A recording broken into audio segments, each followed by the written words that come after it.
Hi everyone! Today I'm here to talk about some books by Scottish writers because I thought it might be quite nice to do a showcase of some of my favourite books that I've read recently, originating from my homeland. The first book that I want to talk about is The Panopticon by Jenny Fagan. I read this over the summer and I gave it 5 stars. I absolutely loved it. It is in Scots, but it's not too difficult to follow, so don't let that put you off if you are otherwise interested in reading it. It tells the story of a 15-year-old girl called Aeneas who has been accused of assaulting a police officer, although she can't actually remember doing it. And she's been sent to this young offenders institute called the Panopticon because it's circular and there's a tower in the middle so that the guards can watch everybody. Despite this kind of gritty real-life setting, there are actually quite a lot of nods towards magical realism. There are these gargoyles on the gates of the Panopticon that Aeneas believes are alive, so she sort of goes on these long spiels about how they're flying and she's having these adventures and talking to the gargoyles, and you're not really sure whether they are actually alive because there is something quite sinister and unreal about the prison environment, or whether it's just sort of a product of her imagination because she is quite an unreliable narrator. She's got mental health difficulties, she takes a lot of drugs, so you don't really know what's real and what's not.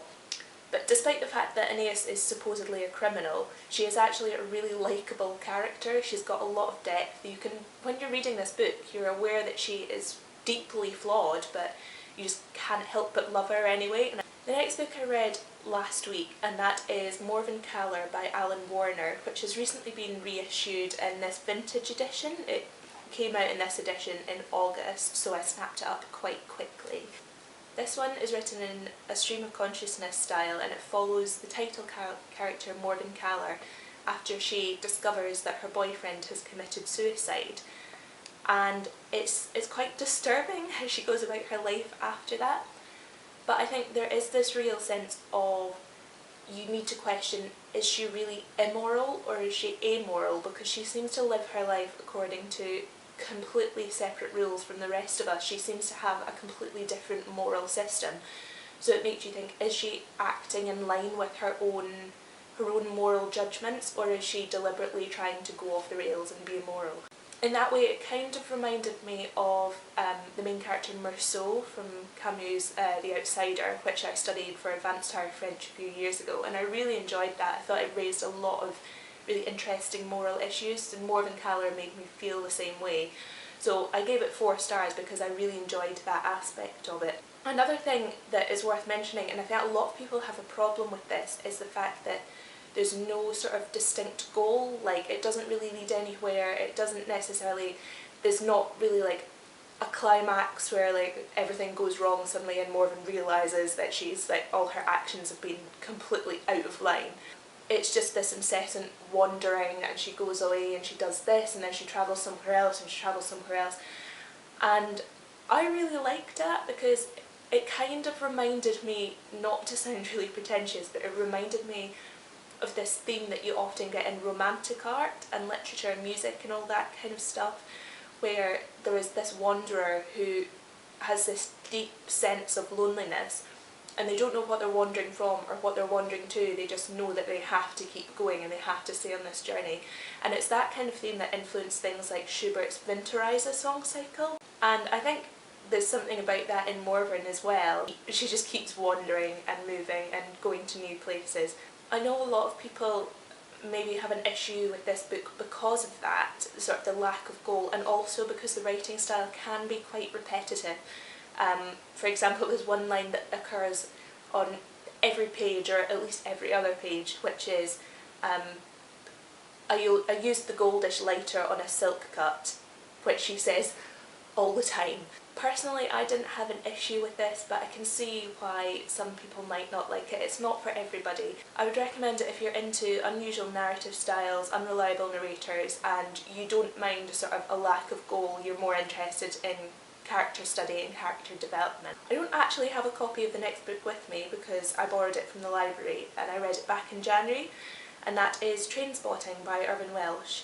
I know a lot of people will have seen the film of this, and indeed I saw the film before I read the book, but I think it is a really, really good book as well, and in some ways the film is very similar to the book. Like, everything that's in the film is in the book as well, but the book expands on so much that you don't get to see otherwise, and I think that's what really made it a 5-star read for me. There's a lot of content in the book that really helps develop this sense of deprivation in 80s, 90s Edinburgh, and because of that you really get to develop a lot more sympathy for the characters. I really liked the fact that each chapter was from a different point of view as well, so you really got to understand all these different characters and you got to hear their thoughts firsthand rather than just being like in the backdrop of somebody else's story. Even the most minor characters still have chapters of their own, and I thought that was really, really interesting, and it develops so much sympathy for the characters. The one thing I would say about this book is that it is very, very heavily Scots,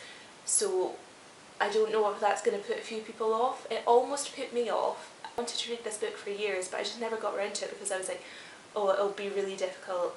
It's in thick Scots, I might not understand it. But actually, I understood it fine.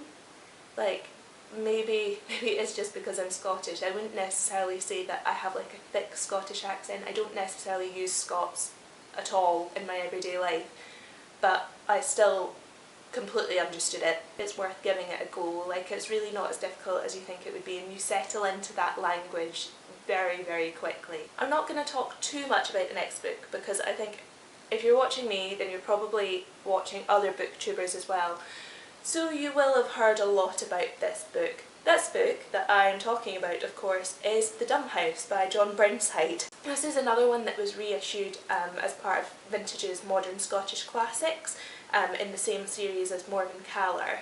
I read this one in August, just after Jen had started recommending it, and I really, really enjoyed it. I'm not going to labour the point too much because I think everyone is reviewing it at the moment, so I don't really think I can add that much that's new to the discussion. In case you don't know, the plot follows a man called Luke who has been raised with these stories about how in ancient times there were like these emperors who would trap children in these houses called dumb houses to try and discover whether language was innate or learned. They would only be attended on by mute servants and they would have absolutely no exposure to language. And of course it didn't work. But as Luke grows older, he becomes more and more fascinated with this legend and decides to recreate this dumb house for himself. I've recommended this book to a lot of my friends, and after explaining the plot they are somewhat put off because they think it sounds really gruesome, but honestly, if you have a strong stomach, I highly recommend it because it is absolutely fascinating, and I think I'm going to reread it again soon because I think there's so many layers that I just didn't pick up on in the first reading. Luke is actually quite similar to Morgan Caller in a sense as well, in that he seems to work in a completely different moral system. Like, you're reading about all this horrible stuff that he does, but you don't necessarily think that it's wrong and that he is an immoral character. He's just acting in line with his own set of moral values, which I think is really interesting. The next one is a book that came out this year, and that is Beauty Tips for Girls by Margaret Montgomery. This is one of my favourite books of this year so far, and it was actually quite an easy read. Like, I read it in a weekend. It's not too taxing, although it does deal with a lot of quite dark themes. Not necessarily dark in a gruesome way, but dark as in you will really despair for humanity. It's told from the point of view of 3 women whose lives interlock with each other.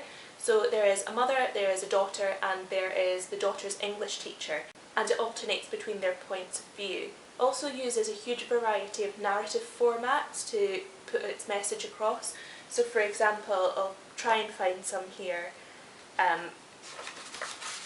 The very first chapter starts with letters, and then there's like magazine articles, and then later on there's just like straight prose as well. I think Montgomery has used this really, really effectively to put a message across of how the media influences women, especially young women like the teenage girl in the story, Katie. I think we're all aware of the pressure that the media puts on women, but this really hammers it home because not only has it got the excerpts from the magazines that are influencing these characters, but you also get to see in detail how exactly it is impacting on them and how they sort of take directions in their life that they might not have otherwise considered if they hadn't been influenced by the media.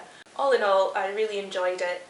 It dealt with a lot of sort of current issues, and on the whole, I can't wait to see what Margaret Montgomery does next.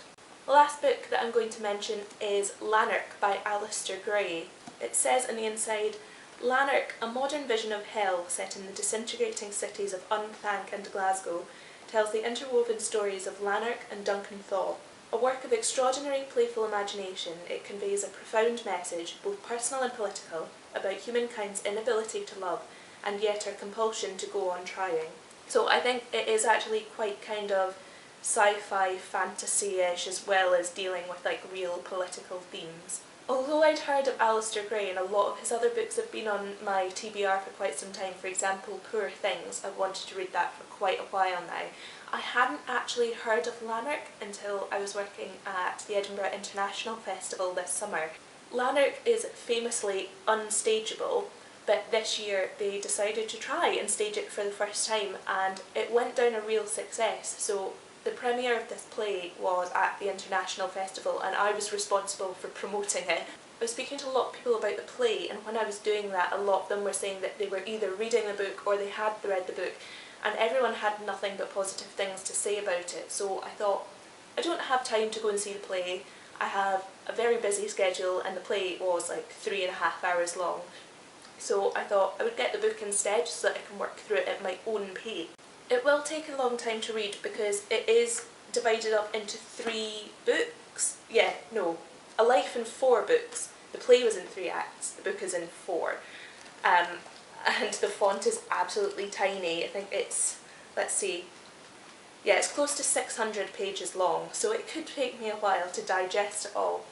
But I think it is the kind of book that will lend itself well to taking time to digest everything and really get your head around the themes and the 2 contrasting landscapes of Glasgow and Unthank. If you have any suggestions of books to read from your home country, let me know, because I'm always interested in diversifying myself and learning about different cultures through literature. Hope you enjoyed this. Bye!